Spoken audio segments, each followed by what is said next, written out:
Hey everyone, Chapter 5, the King of the Pirates and the Master Swordsman. Luffy's dragging Himempo down the hall. He finally gets it out of Himempo where he's hiding Zoro's swords, and then he takes him for a little bit of a stroll as a human shield. Kobe reveals to Zoro that they're not actually going to let him go, that they're going to execute him no matter what in 3 days. Now, Luffy finds 3 different swords, and he's not sure which one of them belongs to Zoro, so he just takes all 3 of them and then starts heading down to where Zoro's at. Captain Morgan appears in front of Zoro, and he's saying, "That's it, Zoro, you're done. I'm going to kill you right here." And Zoro said, "I can't die yet. I have a promise that I have to keep." Go into Zoro's past when he's a little kid, and we find out that him and another girl, they used to spar all the time with swords. And even though Zoro was basically the best, he could never beat this girl. She just beat him every single time. They made a promise to one another that one of them would be the greatest swordsman in the entire world. Then randomly, she falls down a flight of steps and dies. Not Oda's best writing, but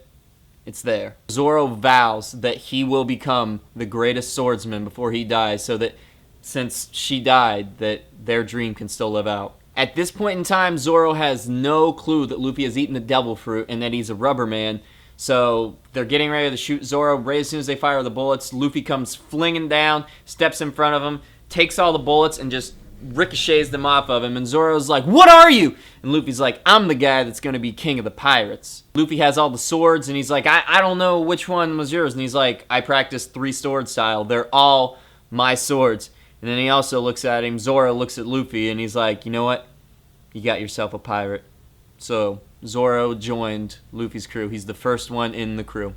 Now, the very first time that I read this, I was trying to imagine, I was like, what? He uses 3 swords, and I was coming up with all kind of different concoctions. I'm sure most of you already know how Zoro uses his 3 sword style, but for those who don't, it's about to get wacky.